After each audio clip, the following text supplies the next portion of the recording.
یہ بھی کہا کہ حضرت معاویہ رضی اللہ عنہ کو اچھا سمجھتا ہے دعا کرے کہ قیامت میں ان کے ساتھ اٹھایا جائے۔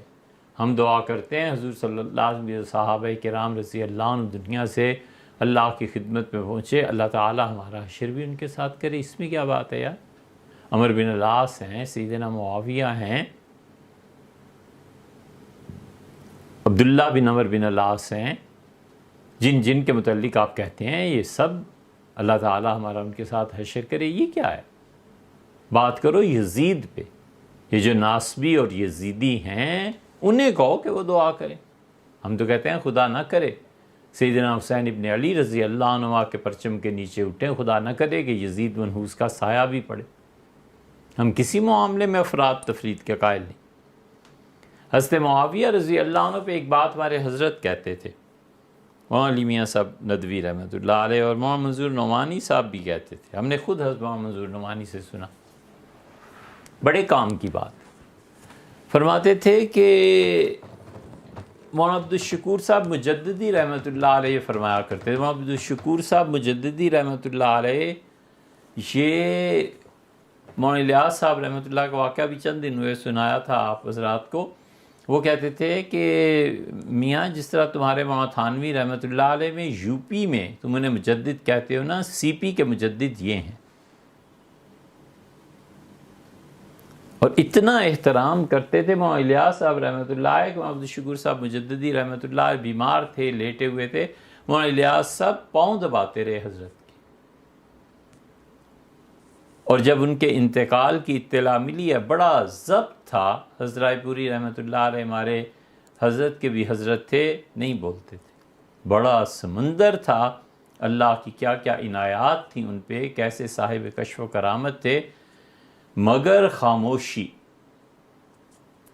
کبھی جو کسی نے سنا ہو کہ میں ایسا اور میں ایسا، اچھا، اور معذوری ہو گئی فالج کی وجہ سے۔ حضرت فرماتے تھے رحمہ اللہ کہ جب اطلاع آئی کہ مولانا عبدالشکور صاحب مجددی رحمۃ اللہ کا انتقال ہو گیا ہے، تو ہمارے حضرت جنہیں ہم دو آدمی پکڑ کے اٹھاتے تھے، اتنا شدید اس صدمے کا اثر ہوا کہ خود اٹھ کے بیٹھ گئے ایک دم سے، بہت دیر سر جھکائے ہوئے روتے رہے، اور پھر یہ کہہ کے بالکل لیٹ گئے، چپ ہو گئے کہ اس ہستی کے استقبال کے لیے ابو بکر، عمر اور رسول اللہ صلی اللہ علیہ وسلم نہیں آئے گا تو اور کون پھر آئے گا؟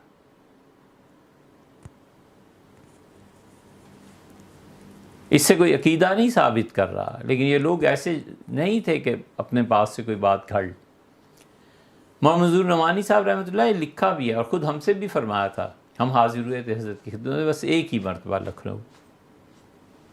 حضرت نے فرمایا تھا کہ سیدنا معاویہ رضی اللہ عنہ کے جوتے بھی اگر مل جائے نا تو ہماری سر آنکھوں پہ ہمارا تاج ہیں ان کے جوتے، لیکن اگر تم معاویہ رضی اللہ عنہ کا مقابلہ کرو گے سیدنا علی سے تو علی رضی اللہ عنہ بدری ہیں، مہاجر ہیں، داماد ہیں، یہ ہیں یہ ہیں یہ ہیں، معاویہ رضی اللہ عنہ کو سیدنا علی رضی اللہ عنہ کے جوتوں میں بھی جگہ مل جائے تو اپنے لیے قابل فخر سمجھے۔ علی اتنے بڑے، سیدنا علی رضی اللہ عنہ کا کسی سے تقابل نہیں کیا جا سکتا۔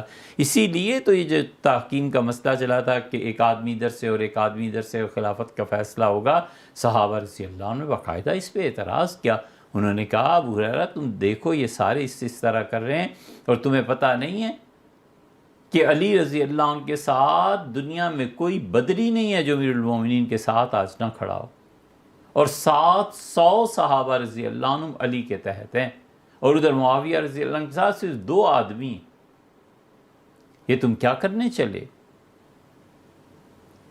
اس لیے ہمیں بالکل محبت ہے صحابہ رضی اللہ عنہ سے، اہل بیت کرام سے، سیدنا علی رضی اللہ عنہ کے تو کہنے کیا، لیکن یہ بات یہ یزید کے متعلق آپ کہیے کہ وہ دعا کریں، ناصبی جو یزید کو امیر المومنین جانتے ہیں، کہتے ہیں، مانتے ہیں، لکھتے ہیں اور نعرے لگاتے ہیں، حق معاویہ، برحق یزید، ذکر یزید، رحمت مزید۔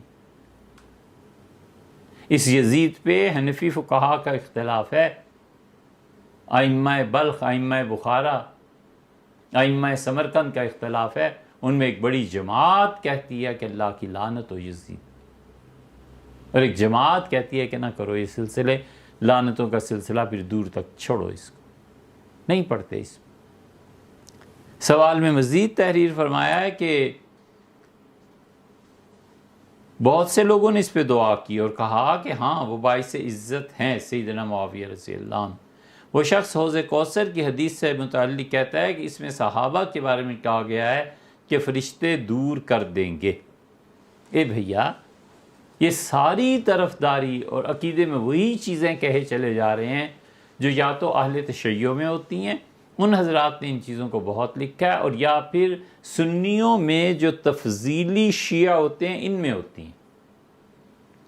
سنیوں میں تفضیلی شیعہ ہوتے اہل سنہ میں سے ہیں، لیکن تفضیلی شیعہ کا مطلب یہ ہے کہ وہ اہل تشیع کے ساتھ ان کے کئی ایک عقائد میں مشترک ہو جاتے ہیں۔ مثلا یہ زیدی ہیں، یمن میں ہم نے انہیں دیکھا، ان کے بہت سے عقیدے اہل تشیع سے لیے گئے تھے، بہت سے اہل سنہ میں سے ہیں جو سیدنا علی رضی اللہ عنہ کو سب سے افضل مانتے ہیں، خلفائے ثلاثہ سے بھی پہلے سیدنا علی رضی اللہ عنہ کو مانتے ہیں۔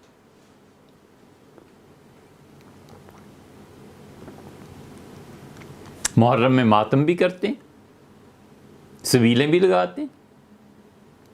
یہ سب بنیادی طور پہ ہیں اہل السنہ میں سے، لیکن تفضیلی شیعہ ہے۔ شاہ ولی اللہ صاحب محدث دہلوی رحمۃ اللہ علیہ کی کتاب ہے ازالۃ الخلفاء عن خلافت الخلفاء، ازالۃ الخفاء عن خلافت الخلفاء۔ یہ ازالۃ الخفاء جو ہے نا، اور خاص طور پہ اس کا مقدمہ پڑھنے کے قابل ہے کہ خلافت کیا تھی۔ اسی لیے ہر دور میں ہمارے ائمہ، ہمارے بزرگ اہل السنہ کے عقیدے کا زبردست دفاع کرتے رہے ہیں کہ ہماری اگلی نسلیں کہیں تفضیلی شیعت میں نہ چلی جائیں۔ حضرت عبد الشکور صاحب لکھنوی رحمۃ اللہ علیہ نے اس کا دفاع کیا ہے۔ ان سے پہلے آپ چلے جائیں یا ان کے قریب کے لوگوں میں حضرت خلیل احمد صاحب سہارنپوری رحمۃ اللہ علیہ نے اہل تشیع کے متعلق کتاب لکھی ہے۔ ان سے ذرا سا پیچھے چلے جائیں، یہ شاہ عبدالعزیز صاحب رحمۃ اللہ علیہ کی تحفہ اثنا عشریہ ہے۔ ان کے والد کے دور میں چلے جائیں تو ازالۃ الخفاء عن خلافت الخلفاء ہے۔ ان سے پیچھے چلے جائیں تو شاہ ولی اللہ رحمۃ اللہ علیہ سے پہلے جو بزرگ تھے، انہوں نے اپنی مجالس میں برملا اہل السنہ کے عقیدے کا اظہار کیا۔ ان سے بھی پیچھے چلے جائیں تو حضرت مجدد الفسانی سے ہندی رحمۃ اللہ علیہ نے ایک مستقل رسالہ لکھا ہے، اور اس کا نام ہی رد روافظ ہے، یعنی اہل تشیع کے عقیدے پہ تنقید۔ کس صدی میں کون ہے جس نے اس میدان پہ کام نہیں کیا؟ اس لیے کہ ہمیں بھی اللہ کو جواب دینا ہے، مرنا ہے، عقیدہ بنیاد ہے۔ اس لیے یہ جو شخص کہتا ہے ایسی باتیں کہ صحابہ کرام رضی اللہ عنہم کو رد کر دیا جائے گا حوض کوثر سے، یہ گمراہی کی باتیں کرتا ہے۔ اصل مسئلہ کیا ہے؟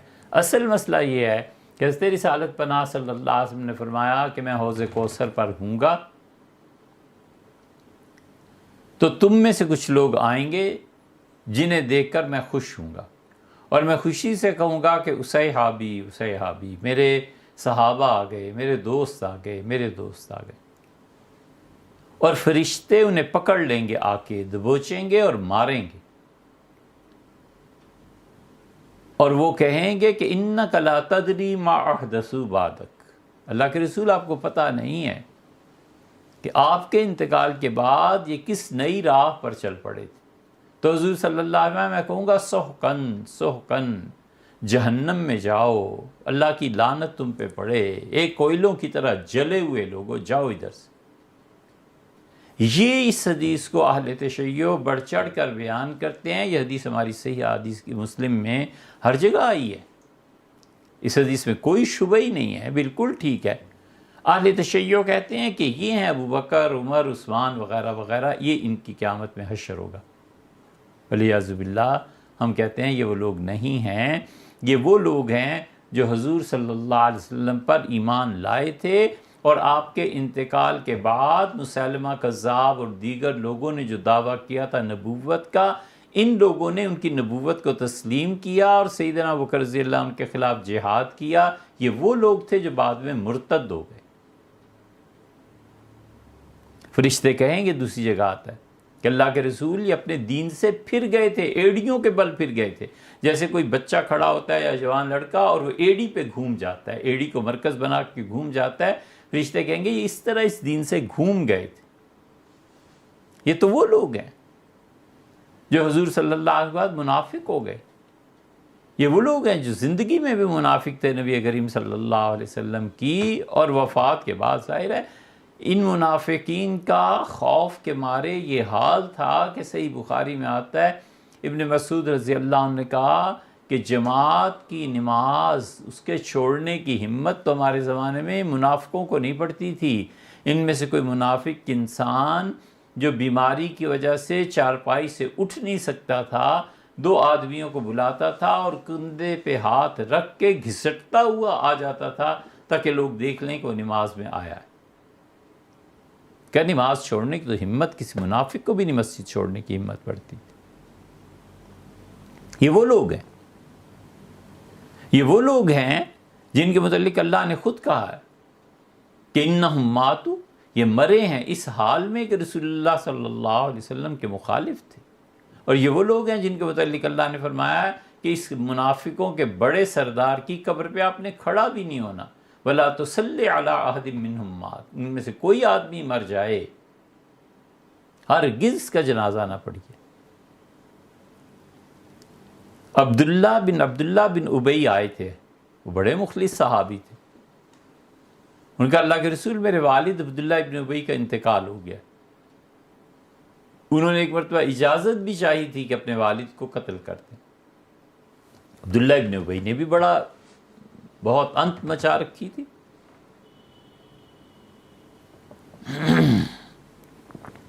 تو حضور صلی اللہ علیہ وسلم نے اجازت نہیں دی تھی۔ انہوں نے آ کے عرض کیا کہ اللہ کے رسول میرے والد کا انتقال ہو گیا۔ ایک جگہ آتا ہے انہوں نے درخواست کی کہ آپ جنازہ پڑھا دیں، شاید اللہ اس کی میرے والد کی نفاق کو معاف کرے۔ حضور صلی اللہ علیہ وسلم کے کرم کے کیا کہنے، ان کی محبتوں کے، ان کی عنایات اور شفقتوں کے کیا کہنے، تشریف لائے، اس عبداللہ ابن ابی کا منہ کھولا اور اپنا لعاب مبارک اس کے منہ میں ڈالا، کرتا اپنا اتار کے دیا، فرمایا اس کے کفن میں شامل کرو۔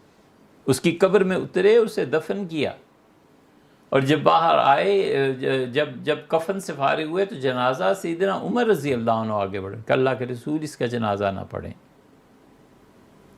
یہ سخت منافق آدمی تھا، شدید خدا کے دین کی اندر سے جڑیں کاٹنے والا۔ اور پھر انہوں نے کہا اللہ کے رسول، اللہ نے آپ پھر نماز، انہوں نے کہا اللہ کے رسول نہ پڑھیں، اللہ نے فرمایا کہ اگر تم 70 مرتبہ بھی ان کے لیے مغفرت مانگو گے میں نہیں کروں گا، آپ جنازہ کیسے پڑھا؟ آپ نے فرمایا عمر چھوڑ، جنازہ پڑھانے دے، میں 70 نہیں تو 71 مرتبہ اللہ سے معافی مانگ لوں گا اس کے لیے۔ یہ مروت ہے، یہ خدا کے دین کا تعلق ہے، یہ رحمت ہے۔ یہ ہوں گے جنہیں مارا جائے گا وہاں پہ کہ ہٹو یہاں سے، حضور صلی اللہ علیہ وسلم کی طرف کدھر جا رہے۔ ہم مان لیں ایک لمحے کے لیے، استغفر اللہ، کہ یہ اکابر صحابہ رضی اللہ عنہم کو وہاں لے کر جائیں گے اور فرشتے ان کو مار کے پیچھے کر دیں گے، تو آپ کا کیا خیال ہے جن صحابہ رضی اللہ عنہم سے رسول اللہ صلی اللہ علیہ وسلم نے وعدہ کیا تھا کہ میں تم سے حوض کوثر پر ملوں گا، کیا وہ جھوٹے وعدے کر کے دنیا میں گئے تھے؟ اگر وہ جھوٹے وعدے تھے تو اللہ کے وعدوں کا کیا اعتبار ہے؟ رسول صلی اللہ علیہ وسلم کا اعتبار ہی کیا ہے؟ ان سے جھوٹ بول گئے اور باقی سب سے سچ بولتے رہے۔